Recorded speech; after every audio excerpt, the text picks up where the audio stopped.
Good morning. I'd like to call this hearing of the House Transportation and Infrastructure Committee to order.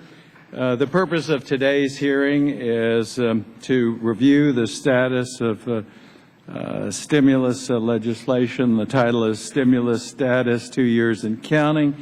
And today we'll have an opportunity to hear from some of the officials who have performed an audit and reviewed the work performed under the stimulus program. And we've had the General Accounting Office, the Department of Transportation, the Inspector General of DOT, IG, the Environmental Protection Inspector of EPA, and others who've looked at the implementation of the American Recovery and Investment Act.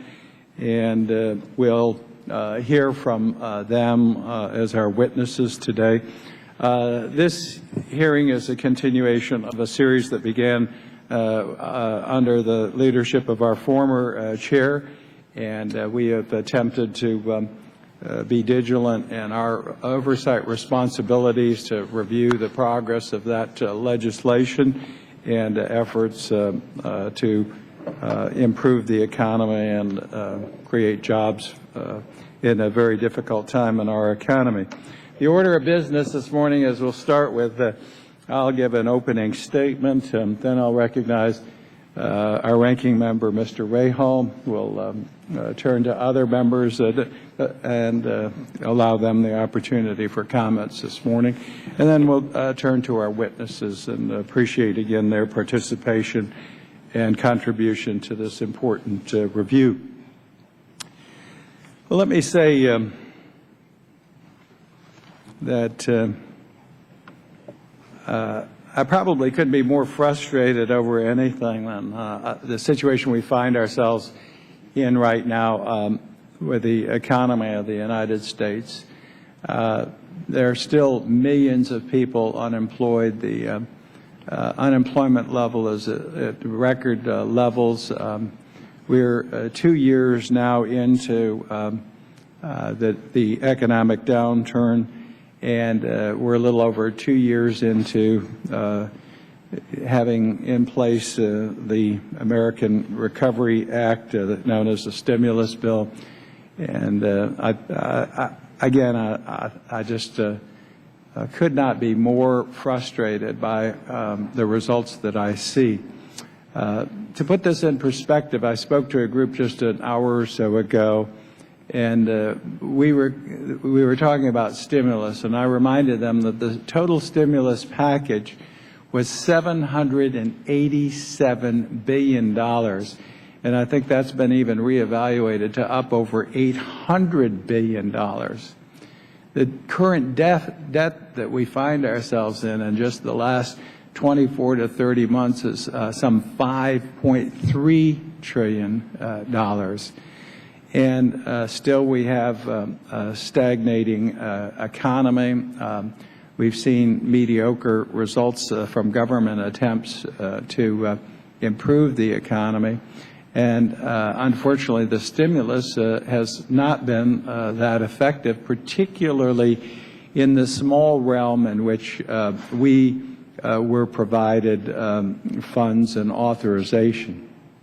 Again, to put this in perspective, $787 billion in stimulus money. Mr. Oberstar and I were asked to come back in December before we drafted in the January timeframe stimulus legislation and put together a package for infrastructure. At that time, we were told the total stimulus package would be some $250 to $300 billion. That would be for the entire stimulus package that Congress was to consider.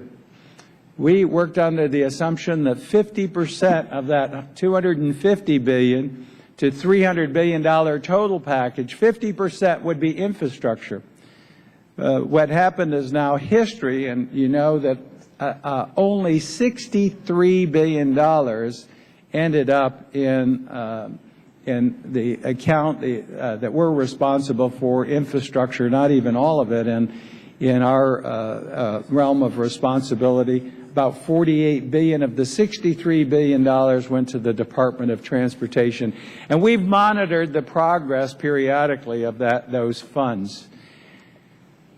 What an incredible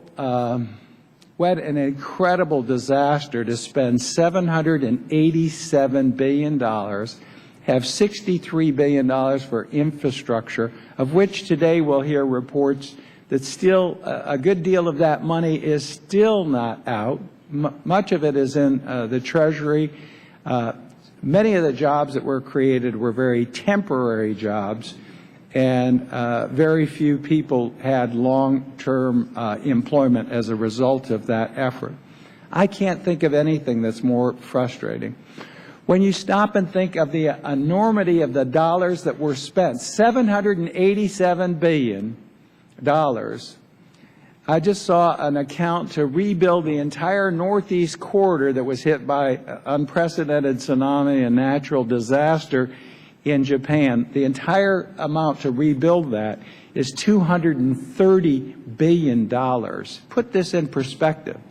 And so we spent the money to underwrite unemployment.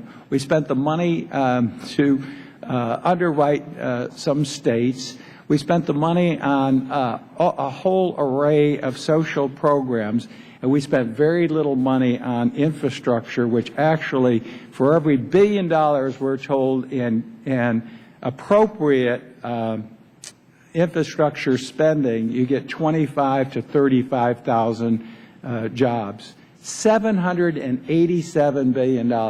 And then we get back down to our $63 billion and how little of that actually got out in a hurry. So I cannot tell you how frustrated I am, and particularly in the construction area. We're running 20% nationally in unemployment in construction. In almost every one of these jobs, if the money had been properly expended and an appropriate amount for infrastructure would be in putting people to work in the most hard-hit area. This will go down in history as one of the greatest failures of a government program to stimulate the economy that mankind has ever created. So I can't tell you how frustrated I am. I know Mr. Oberstar was frustrated. When we got whacked to $63 billion, it was a very sad day for the American people. Lesson learned in closing. Even if you have the money, you have got to make certain that you have an expedited means of getting that money out. And it's my hope in the successor to T. Liu that we can expedite the process. I stood on the floor of the House of Representatives and begged them to double the money for infrastructure and then condense the amount of time to get the projects out. I think I had 23 or 24 votes from the Democrat side of the aisle, but we failed then. We cannot fail again. This is a very expensive, almost $1 trillion lesson that we should learn from the failure of what has taken place here. Now, I know there are many temporary jobs. So we had two failures. We had first the stimulus bill for infrastructure, and we couldn't get the money out in a timely fashion. And secondly, not passing a long-term transportation bill. I know Mr. Ray Hall, the ranking member, and both sides of the aisle are committed to a 6-year bill.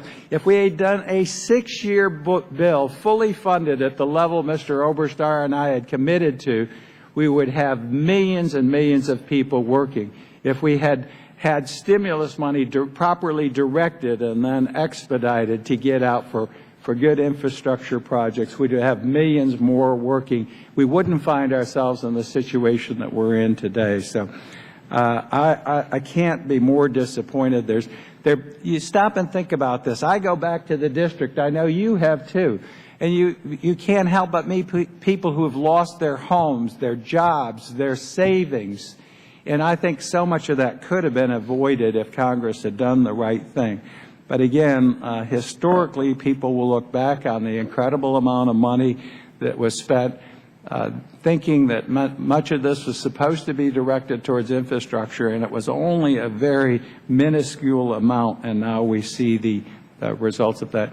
And then finally, I do want to look at some of the specific transportation money on rail and how that was expended and the failure we had in that area, because I'm a strong advocate of mass and fixed transportation and high-speed rail, and we had a very dismal start to that program, which is also a substantial part of that stimulus transportation dollars, even though they were small dollars that did not move forward in a successful manner and has set us back in that regard. So not here to pick on anybody today. We want to get an honest assessment, but I couldn't be more frustrated in not having a better success, both in the amount of money, getting the money out, and better infrastructure projects to build this country's crumbling infrastructure. So with that opening statement, I'm pleased to yield to a very capable, honorable, distinguished gentleman who had, what do you have, the vice president in your district Monday? Just the Secretary of Transportation. Oh, Secretary of Transportation. Yes. I'm sorry. More important. Right. That's right. More important. And we had a great discussion with the Secretary of Transportation, and hosted very generously by the President on Monday night. A very productive session, and with some of the Senate leadership. And Mr. Ray Hall continues to do an outstanding job in trying to move us forward in a positive direction on infrastructure. So pleased to yield to him.